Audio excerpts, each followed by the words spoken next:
Glória a Deus. Em nosso último encontro, estivemos meditando sobre o tema: em que estado Ele me achará? O verão se aproxima e as academias procuram vender o plano perfeito para que você se apresente com o seu corpo em ordem. Porém, um plano de 6 meses não gerará uma vida saudável, apenas irá maquiar a sua aparência. Certo? No plano espiritual também tem que haver uma preparação que transcende aos 6 meses. Na verdade, dura toda a nossa vida. A recompensa para uma vida diligente na busca do Senhor é a vida eterna ao lado de Cristo. O verso que ficou da semana passada é 2 Pedro 3,14, que diz: por essa razão, amados, esperando estas coisas, esforçai-vos por seres achados por Ele em paz, puros e irrepreensíveis. No meio esportivo há uma expressão em inglês que fala no pain, no gain. No brasileirado nosso, nós falamos que sem dor não há ganho, sem esforço você não valoriza o que você tem. Heranças, elas vêm e vão. Prêmios da Mega Sena, eles vêm e vão. As pessoas, elas começam, acabam numa situação muitas vezes pior do que como elas começaram, porque não há esforço. A borboleta, quando ela não se esforça para nascer, ela morre.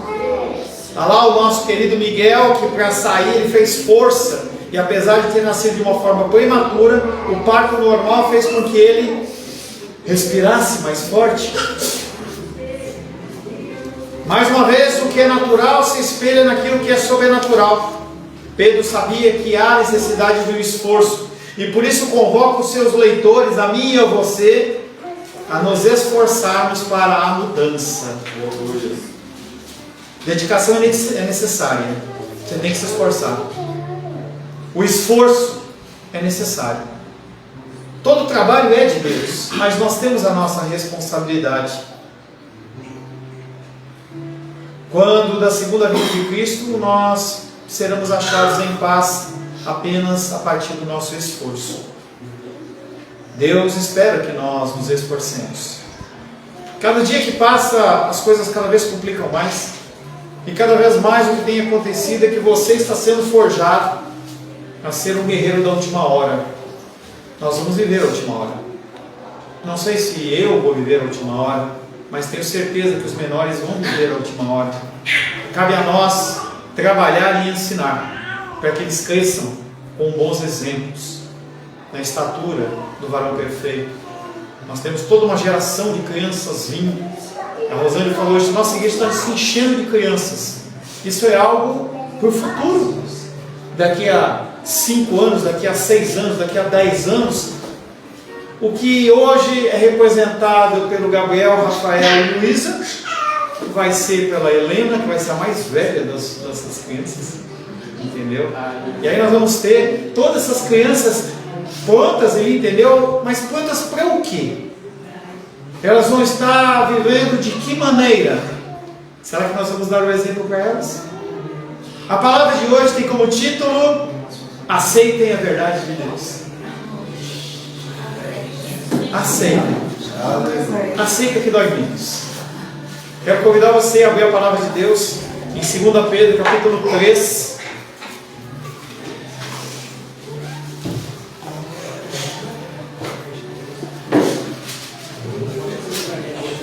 2 Pedro, capítulo 3.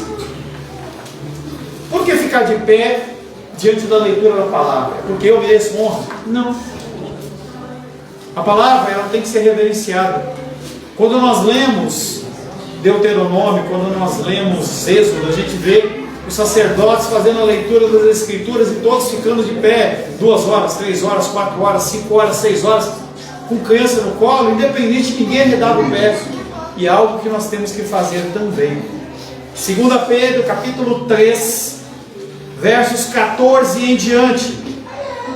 Assim diz a palavra de Deus: por essa razão, pois, amados, esperando estas coisas, empenhai-vos por serdes achados por Ele em paz, sem mácula e irrepreensível.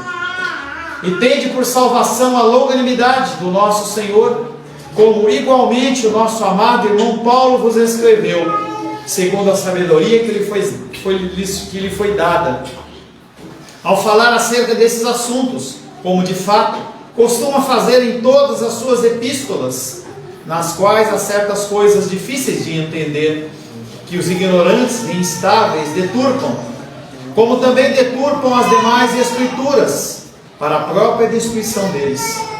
Vós, pois, amados, prevenidos como estáis de antemão, acautelai-vos, não suceda que, arrastados pelo erro desses insubordinados, descaiais da vossa própria firmeza.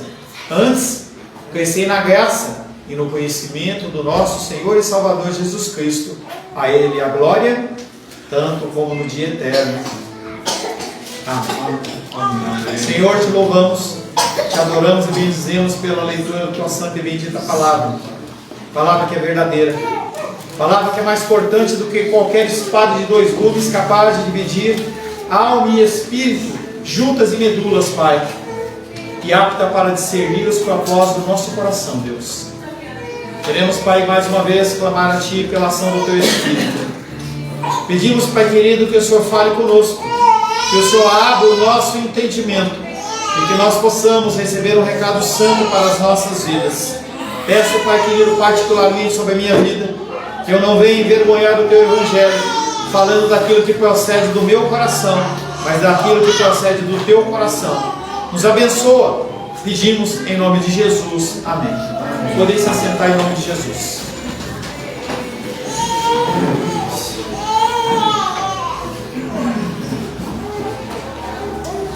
Deus se comunica diretamente com o seu povo por meio da sua palavra. É uma realidade. Deus, ele fala de diversas formas. Essa semana eu estava com a Menísia e eu perguntava para ela assim: como que Deus fala? E nós temos que entender que Deus fala de diversas maneiras. Ele é Deus, ele faz o que ele quiser.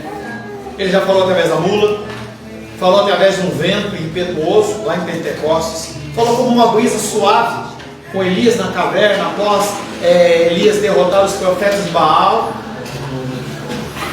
coluna de fogo, Monte Sinai, anjos, sonhos, voz audível.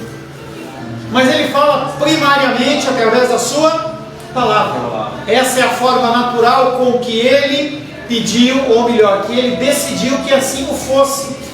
É algo que eu tenho tentado resgatar com vocês. Quer mandar figurinha? Mande. Mas mande, ligue para a pessoa, fale parabéns. Fale, nós precisamos do verbal. A gente precisa de calor, a gente precisa ouvir a voz. Muitas vezes uma figurinha não vai compartilhar aquilo que a pessoa está precisando de ouvir.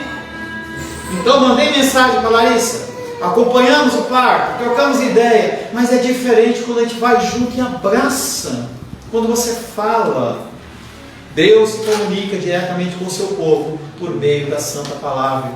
Ele ordena que aceitemos a sua palavra pela fé, que nos apropriemos da salvação através de Cristo Jesus e que guardemos as Escrituras no nosso coração, porque os dias são maus. O primeiro versículo de 2 que nós vamos meditar nesta noite é 2 Pedro 3,15, que diz: e convencei-vos de que a longa paciência do Senhor é a vossa salvação.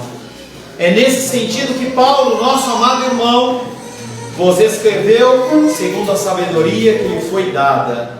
A fim de ser enfático naquilo que ele já falou, Pedro repete o que ele já disse. Ele vem falando sobre essa paciência do Senhor, que não é porque ele está atrasado, não é porque o governo está o governo que ele não quer, mas é porque ele decidiu aquilo para que houvesse a condição da salvação humana. Ele quer que todos entendam que a paciência do Senhor tem a ver com o propósito da salvação. A paciência de Deus tão em falta no meu coração e no seu, porque nós não temos paciência com o próximo. Deus tem paciência conosco, mas nós não temos. Fica ao critério de vocês. Quer fechar a estreia? Feche a porta. Nós não temos paciência, mas Deus tem muita paciência para conosco. Deus está esperando pacientemente que o pecador se arrependa e herde a salvação. A paciência de Deus é maravilhosamente demonstrada na parábola do filho pródigo, que está lá em Lucas 15, 11 a 32, não precisa abrir. E a gente vê a condição daquele filho pródigo, que é a referência minha e sua, que sai da casa do pai, perde os bens e sai para gastar absolutamente. E o incrível é que o pai não vai atrás do filho. Porque se o pai fosse atrás do filho, primeiramente ele poderia receber um não. Segundo motivo, ele poderia responder apenas porque o pai foi. Não era uma decisão de coração. Por isso que é a espera de que o filho volte, para que ele possa, de coração livre, aceitar o Senhor. Deus, ele faz a mesma coisa conosco. Ele demonstra essa paciência. Ele continua esperando que você venha aos caminhos dele, que você se dedique à oração, que você se dedique à leitura da palavra. E as pessoas, elas precisam cada vez mais ser alcançadas. O básico que você conhece, bem feito, ele é suficiente para alcançar vidas. Não sei, provavelmente o irmão Gabriel está ouvindo lá de Goiânia a palavra, e aí ele vem cheio de dúvidas, ele vem cheio de questionamentos, e os mesmos questionamentos que cada um de vocês teve, ele está tendo. E a gente tem que aplicar novamente a paciência, novamente o amor, aquela impaciência da mudança que a gente acostuma com fast food, e não é assim, para que no momento certo a pessoa desabroche. Cada um de vocês tem um crescimento particular, alguns mais rápidos, outros vão e param, outros avançam muito, mas é o procedimento de Deus agir na vida de cada um, e pacientemente a gente tem que aguardar esse mover, como o pai na parábola do filho pródigo. Se o pai tivesse ido até lá e convidado o seu filho para voltar para casa, talvez não tivesse uma decisão espontânea. A paciência da espera do pai foi grandemente recompensada, e aquele homem voltou com o coração entregue, e ele fala: pai, eu não sou digno de ser chamado de seu filho, me chama como um de seus empregados. É assim que nós temos que ir na presença do Senhor, não com direito a nada. Você já sabe que a única coisa que você tem direito, talvez a Carol não saiba, a única coisa que nós temos direito, Carol, chama-se inferno. Nós nascemos com direito ao inferno. Fora isso, nós não temos direito a nada. O resto é misericórdia e graça de Deus. E nós temos que entender isso. Porque se você fica achando que você merece, que você tem direito, você se frustra e se frustra. E essa subida e descida, essa montanha russa da fé, ela não é agradável. Não é agradável. Os momentos de alto e baixo do nosso coração são momentos em que a gente geme na presença dele. Paulo trata do mesmo assunto que Pedro, com palavras diferentes, e ele chama a paciência de Deus, em Romanos 2,4, abre aí por gentileza, e ele chama de bondade. Romanos capítulo 2, verso 4, 3 e 4. Romanos capítulo 2, versos 3 e 4. Tu, homem, que condenas os que praticam tais coisas e fazem as mesmas coisas, pensas que te livrarás do juízo de Deus? Ou desprezas a riqueza da sua bondade? A bondade é no sentido de paciência e tolerância e longanimidade, ignorando que a bondade de Deus é que te conduz ao arrependimento. Paulo está falando a mesma coisa que Pedro, ele só chama a longanimidade de bondade, só isso, mais nada. Todavia, quando o período diverso chegar ao fim, quando a porta que leva à salvação se fechar, não tem mais nada a ser feito. Os nossos irmãos católicos romanos, eles acham que há uma outra possibilidade. Aqueles que são os espíritas, eles acham que há uma oportunidade de outra encarnação. Aqueles que cultuam achando que pelas suas boas obras, os seus pecados eles vão ser eliminados ou vão ser reduzidos, nada disso é verdade. A verdade é que quando a porta se fechar, não vai mais haver nada a ser feito. Esse versículo fala do relacionamento de Paulo e Pedro. Quando a gente pensa em Paulo e Pedro, a gente acha que eles têm realmente uma grande dificuldade de um com os outros. Eles tiveram um conflito. Certa feita, Pedro estava junto lá pregando o evangelho para os gentios. E aí o que aconteceu é que ele começou num momento duro, mas ele foi se afeiçoando, ele foi vendo que aqueles homens eram homens de Deus, não conheciam a verdade, mas eram homens de Deus, não eram judeus, mas eram homens de Deus, e ele começou a se afeiçoar e começou a se alimentar com eles. E aí as pessoas ouviram em Jerusalém, em que havia um povo lá que estava aceitando Cristo, e há um grupo de judeus, sacerdotes que vão até lá, cristãos convertidos, e quando eles chegam lá, os judeus, aqueles gentios, chamam Pedro para comer e ele expulsa eles da presença deles. Paulo fica sabendo disso e vai lá e repreende Pedro, fala assim: seu hipócrita. Além de chamar atenção, ele coloca na carta de Gálatas repreendendo Pedro em relação àquilo. Mesmo assim, Pedro, ele não fica magoadinho, exceto por esse incidente em que Paulo repreendeu Pedro. Pedro e Paulo tinham um relacionamento harmonioso. Ele vem falando: amado irmão, que eu brinco com o Nicolas já tem um tempo, amado irmão. Essa questão de amado irmão tem uma raiz que quer dizer crente. Eu reconheço que você é cristão como eu. Nós estamos na mesma caminhada, nós estamos na mesma jornada. É uma coisa muito profunda. E o apóstolo Pedro, ele fala: olha, esse homem, ele é um homem digno de ser ouvido. O que ele fala é uma coisa que ele fala como eu falo. Eles se encontram no concílio de Jerusalém, em Atos capítulo 15, versos de 6 a 21. Ele é considerado por Paulo como apóstolo dos judeus. Ele ficou 15 dias, Paulo ficou 15 dias na casa de Pedro. Havia comunhão. Então esse pensamento de que Pedro e Paulo andavam em caminhos diferentes é errado. Ele trata Paulo como meu querido irmão. Não há ressentimentos. O apóstolo Paulo, ele chama a atenção de Pedro, e Pedro, ouvindo a repreensão que vem não de Paulo, mas vem do Espírito, ele recebe aquilo e ele muda o coração. Esse é o objetivo da palavra. O objetivo da palavra é confrontar você no seu erro e no seu engano, para que você venha se corrigir. Não tem que passar pela minha pessoa, mas se passar, receba. Por isso que o título da palavra é: aceite a verdade. Dói menos. Porque se você é filho de Deus, você pode lutar, mas uma hora você vai ter que se render.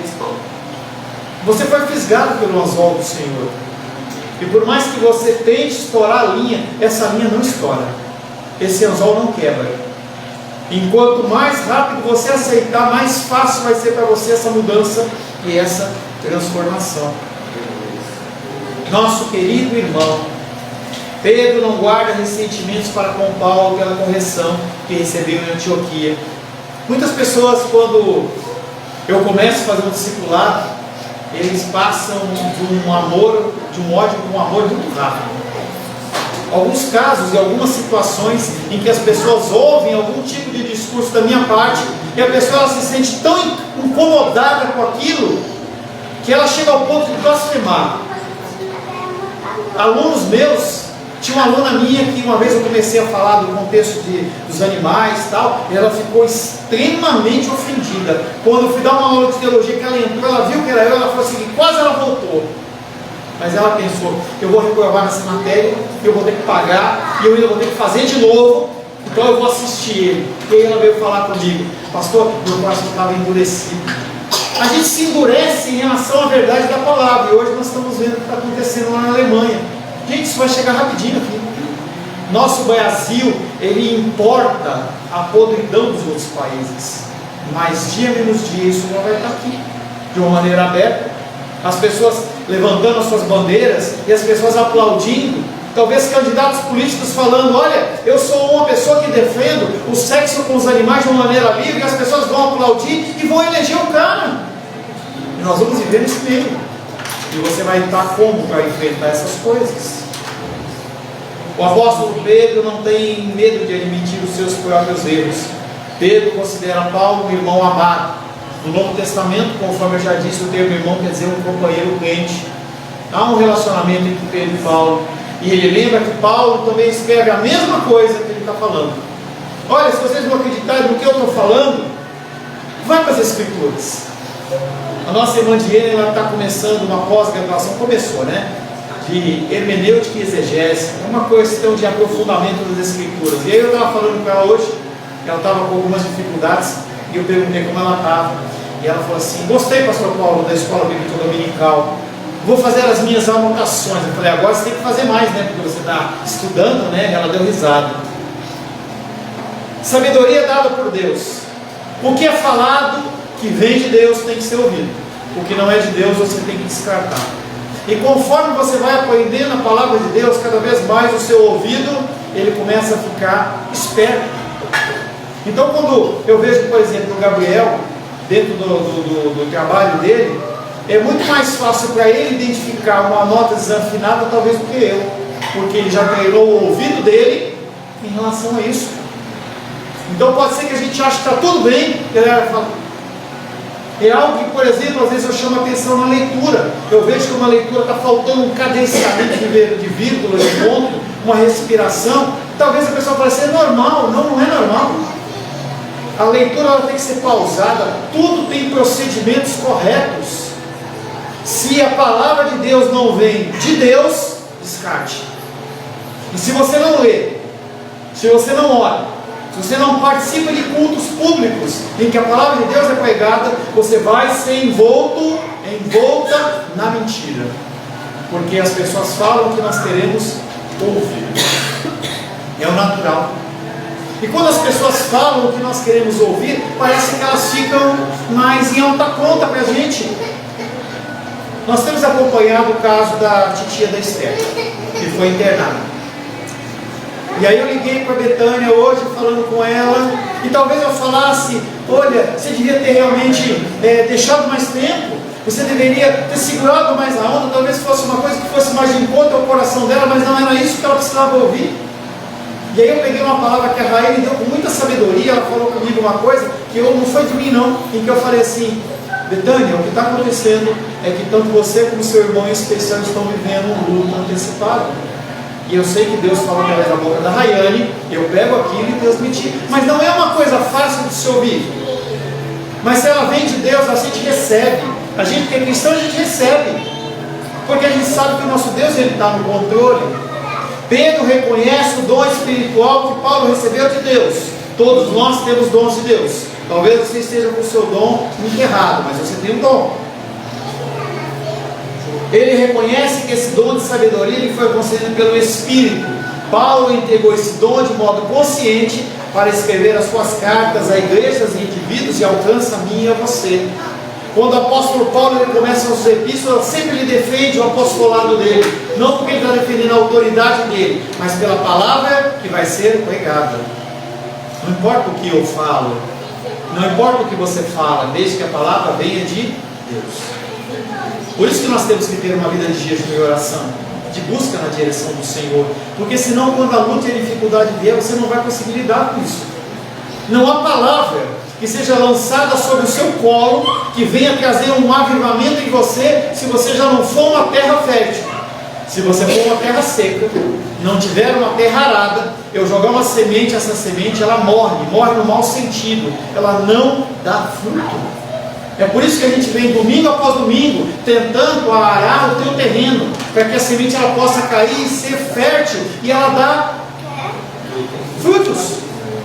Não só aqui, frutos aonde você estiver, frutos no Guará, frutos em Riacho Fundo, frutos em Águas Claras, frutos em Cidade Ocidental, em Santa Maria, aonde você estiver, você tem que ser uma árvore frondosa e transmitir o que está sendo falado.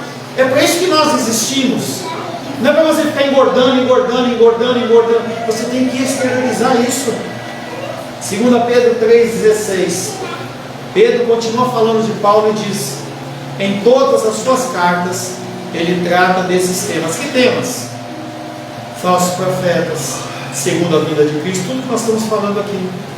Se bem que nelas há coisas difíceis de entender, que os ignorantes e vacilantes deformam, como fazem com o resto da Escritura para a sua própria perdição. Nós temos uma facilidade enorme de distorcer as Escrituras. em especial quando é para mim, quando é para o meu próximo. Eu gosto de fazer isso, você gosta de fazer isso. É legal tirar um versículo do contexto e querer aplicar na nossa vida, mas não funciona assim. É um engano. E eu não estou aqui para trazer engano para você. E ele fala em que em todas as suas cartas ele trata desses temas. Pedro e Paulo estão dizendo a mesma coisa sobre o dia do Senhor e a paciência de Deus para com o pecador, porque eles são movidos pelo mesmo Espírito. Se você é movido pelo mesmo Espírito, você fala as mesmas palavras. Os apóstolos falam lá em Atos: nós não podemos deixar de falar das coisas que vimos e ouvimos. Se você não fala nada, é porque você não está entendendo o que está sendo falado. É algo que eu falei de manhã. Se a pessoa ela não entendeu ainda o cristianismo, ela chega atrasada. Ela tem dificuldade de reconhecer as duas dificuldades. Ela não ora, ela não lê a palavra, ela não compartilha. Ela está preocupada com os problemas naturais apenas e descarta uma vida eterna, achando que a preocupação maior é deixar uma conta paga ou não. Quando você morrer, e se você morrer num curto prazo de tempo, saiba que as suas dívidas vão ficar para o próximo. Não tem nada que você possa fazer.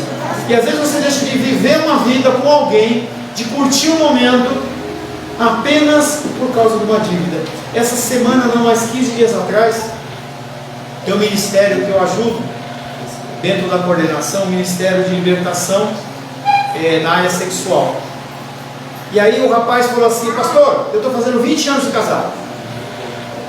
Eu preciso de que você veja se tem alguma comissão, alguma coisa que você possa me abençoar, porque eu quero levar a minha esposa para sair. Vou levar pelo menos para comer uma pizza. Eu falei: cara, 20 anos de casado, você vai levar a sua esposa para comer uma pizza? Você está brincando comigo?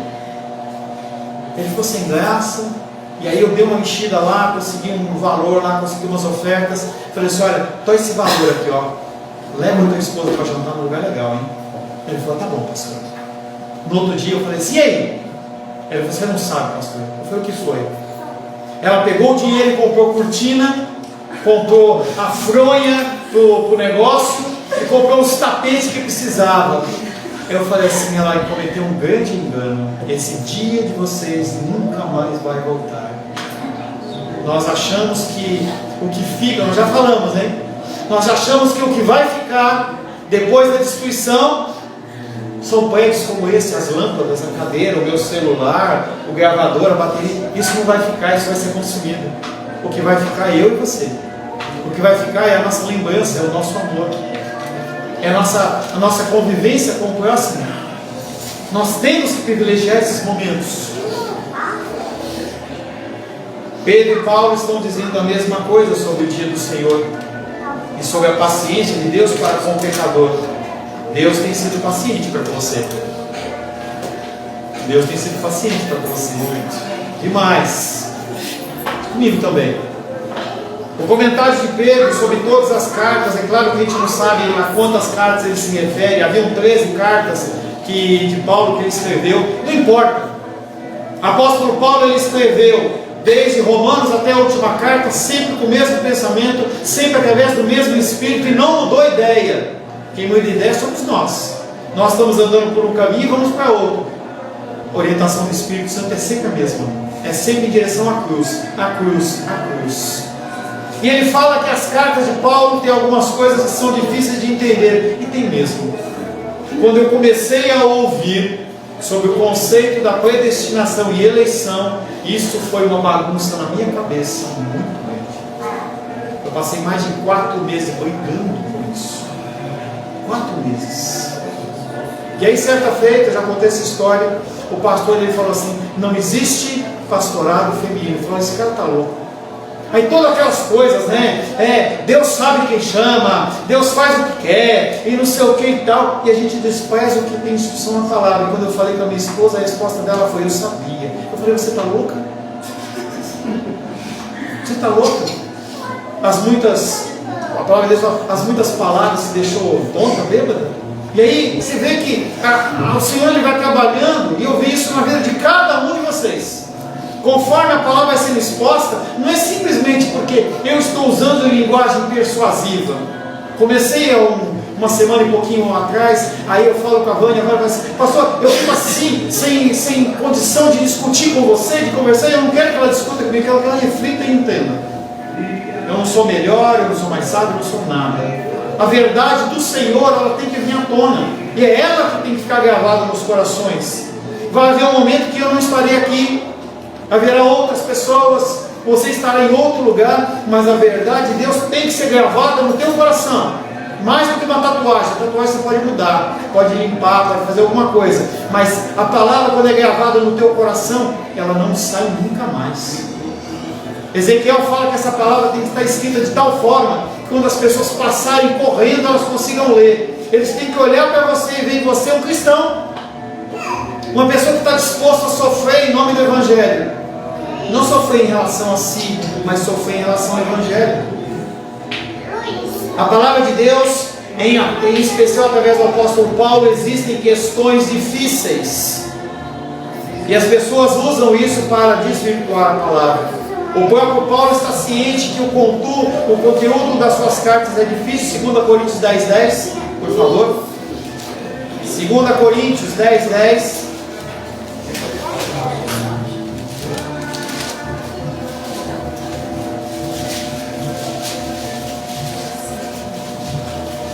Meu medo dessa música alta de alguém começar a ficar empolgado e querer dançar aqui. Não pode.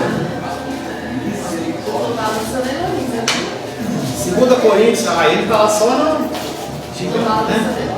2 Coríntios 10:10 diz: as cartas com efeito dizem, são graves e fortes, mas a presença dele é fraca e a palavra dele é desprezível. Não vale nada. A igreja de Corinto, lembra, Nicolas, que eu falei para você de manhã? O Nicolas perguntava, e essa igreja, como ficou? Está aí, ó. As pessoas olhavam para a palavra de Paulo e falavam assim, palavra desprezível, não procede de Deus. Pedro está fazendo alusão à doutrina de Paulo acerca da justificação pela fé. Segundo sabemos, era torcida pelos inescrupulosos para significar que um homem, uma vez justificado, pode fazer o que quiser. Quem nunca pensou nisso? Quer dizer que uma vez salvo, sempre salvo? Então eu vou fazer o que eu quero. Isso não é sinônimo de cristão. Se você é salvo, você é salvo. Se você pensa em viver uma vida devassa porque você é salvo, você nunca foi salvo. É assim quanto aceite a verdade de Deus. Ou você foi convencido pelo Espírito e você está no processo de mudança, ou você mudou. Não se preocupe com a Manu, ela está com febre. Não se preocupe. As pessoas ouvem a palavra de Deus e a distorcem. Tem um pastor amigo nosso que é lá da Candanga, que é onde nós levamos os alimentos, que é onde nós levamos as roupas, em que um pastor que era conhecido dele falou para ele há uns 6, 10 anos atrás assim: eu vou montar um grupo de diaconato só para homossexuais. 6 anos atrás. Eu só não vou fazer um casamento homossexual porque eu ainda não encontrei uma passagem que me dê respaldo, mas eu tenho certeza que o apóstolo Paulo falou muita besteira. Olha que loucura. As pessoas, elas pegam versículos e tiram do contexto, e esse movimento que está por aí, ele vai fazer isso cada vez mais, vai tirar os versículos que trazem condenação e vai ficar cada vez uma Bíblia mais light, sem glúten, sem lactose. Você pode comer que não vai dar alergia nenhuma a você. Low carb, entendeu? Você pode comer à vontade, não faz mal. A palavra de Deus não é isso. A palavra de Deus, ela não é low carb. Ela não é algo para você comer e ela ficar, não tem nenhum efeito em você. Pelo contrário, tem que gerar em você um mal-estar, tem que gerar em você uma diarreia espiritual, que você pôr para fora tudo que não presta. Se você tiver com dor de barriga, não tente interromper a dor de barriga, a diarreia. Você tem que deixar sair tudo. Tome bastante líquido. Eu lembro que certa vez eu estava com dor de barriga e aí o médico falou assim: tome um Inoseco. E eu pensei que era um de 8 em 8 horas. Eu fiquei uns 4 dias assim no banheiro. Faz mal. você ter coisa ruim no seu organismo. Põe para fora, expila isso, tire de você. Os homens ignorantes e vacilantes distorcem a palavra. Aqueles que são filhos de Deus ouvem a palavra, alteram a mudança no seu coração, aceitam e mudam o seu coração. E aqueles que são do engano, eles vão continuar pregando errado, eles vão continuar pregando sobre a destruição, eles vão continuar falando do engano, e as pessoas que não são de Deus, eles vão ser atraídas. E eles fazem isso com o resto da Escritura para a sua própria perdição. Satanás, ele já sabe do seu destino, ele sabe que ele vai ser condenado. O que ele pode fazer é atrapalhar os planos de Deus, mas ele não pode nem fazer isso. Então ele tenta de alguma maneira fazer com que você não creia, porque se você não crê na palavra de Deus, se você cometer pecados e deslizes dentro das Escrituras, sendo um cristão, você de alguma forma você retira parte da glória de Deus. No final das contas, o que acontece com esses homens de engano é que eles se encontram com o Altíssimo.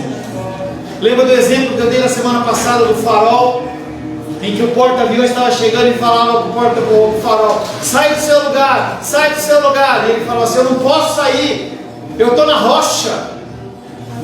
Quando você, dentro do engano, você continua caminhando dentro do engano, você se depara diante da figura de Deus.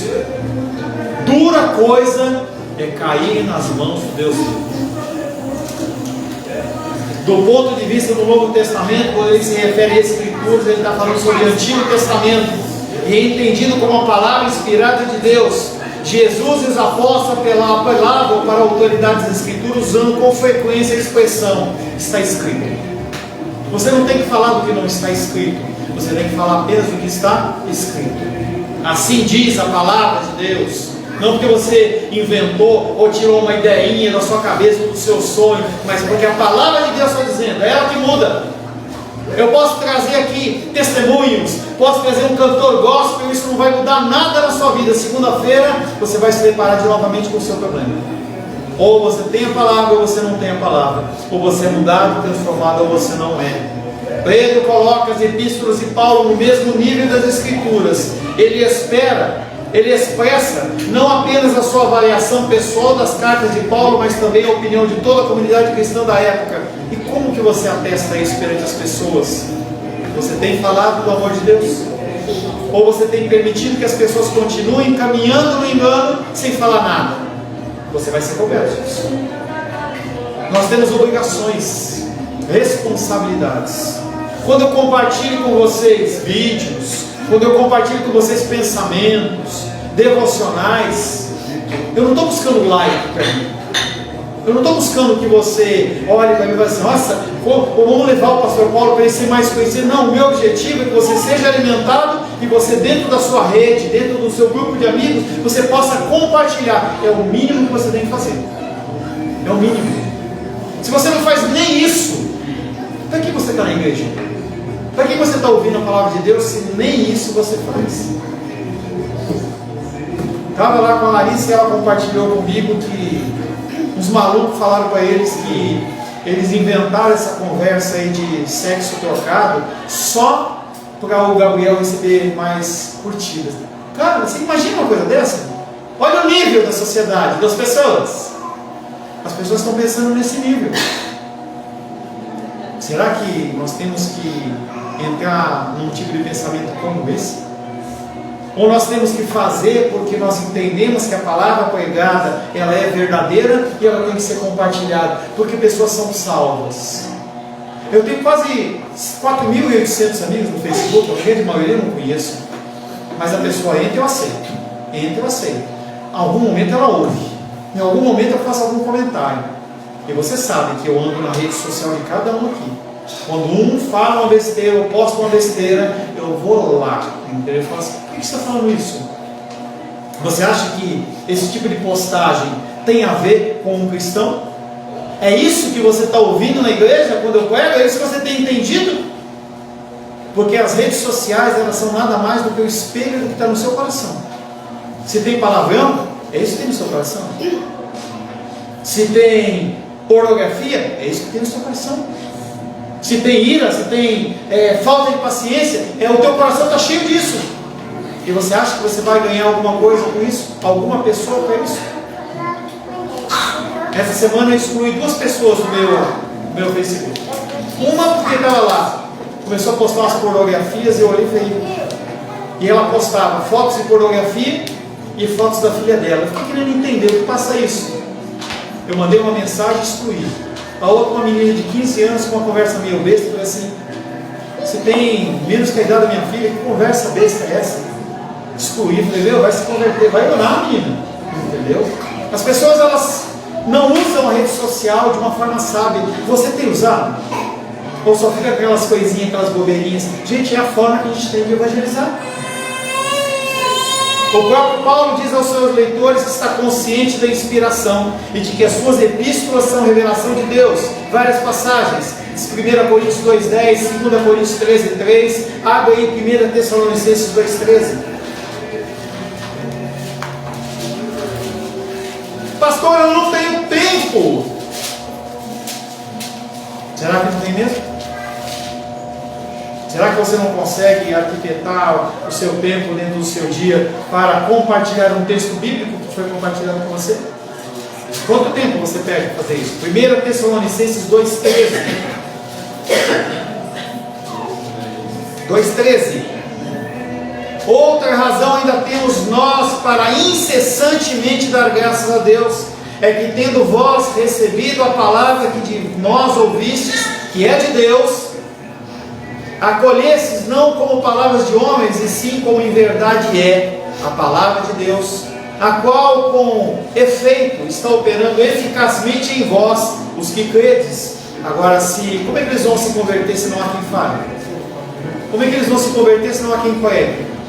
Se pelo menos compartilhar, você não compartilha. O próprio Pedro escreve sobre as Escrituras como obra de Deus e do homem. Homens santos falaram da parte de Deus, movidos pelo Espírito.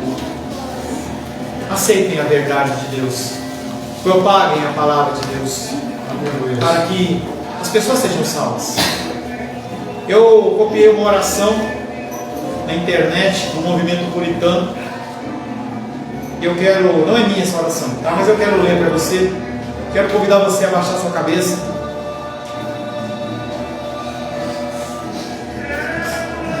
O título dessa oração é Anseios por Deus. Desejo, fome, sede de Deus. Fala assim a oração: meu querido Senhor, eu posso apenas dizer que Tu sabes que eu não anseio por nada, senão Tu mesmo. Nada a não ser santidade, nada a não ser união com a Tua vontade. Tu me concedeste esses desejos e só Tu podes dar-me o que é desejado. A minha alma anseia por comunhão com o Senhor, por mortificação da corrupção que habita dentro de mim, especialmente o orgulho espiritual. Quão precioso é ter um terno sentimento e clara apreensão do mistério da piedade, da verdadeira santidade. Que bem-aventurança é ser como Tu, tanto quanto for possível, para uma criatura ser como seu Criador. Senhor, dá-me mais da Tua semelhança, dilata minha alma para conter a plenitude da santidade, faça-me viver mais para Ti. Ajuda-me a estar menos satisfeito com as minhas experiências espirituais, e quando eu me sinto à vontade após doces comunhões, ensina-me que é muito pouco o que eu conheço e faço. Bendito Senhor, permita-me elevar-me para perto de Ti, e amar, e anelar, e pleitear, e lutar contigo, e aspirar pela libertação do corpo de pecado, pois meu coração está errante e sem vida, e a minha alma lamenta-se ao pensar que alguma vez perca de vista o Seu amado. Envolva a minha vida em Seu divino amor, e mantenha-me sempre desejoso por Ti, sempre humilde e resignado à Tua vontade, mas fixo em Ti mesmo, para que eu possa estar mais capacitado para a obra e para o sofrimento ao qual o Senhor tem para mim. Senhor Deus, Te louvamos por esta palavra, Senhor. Te louvamos, Pai querido, porque A Tua palavra é verdade, a Tua palavra é viva e eficaz, Pai. E nós temos que aceitar essa verdade e gravar no nosso coração, Pai. Que a verdade da Tua palavra, não o que eu falo, não o meu muito falar, não o meu muito insistir, mas o Teu Espírito Santo possa convencer os Teus filhos a cada vez mais ser luz e sal nesta terra, que cada vez mais se deteriora, Pai. Nós vemos aos nossos olhos a deterioração, Pai querido, da moral humana, e nós somos colocados nessa geração como luz, como sal, como baluartes da justiça, Pai. Fortalece os nossos passos, guia-me no reto caminho e não permita que nós nos desviemos nem para a esquerda nem para a direita. Oro em nome de Jesus. Amém. Graças ao nosso bom, querido e amado Deus.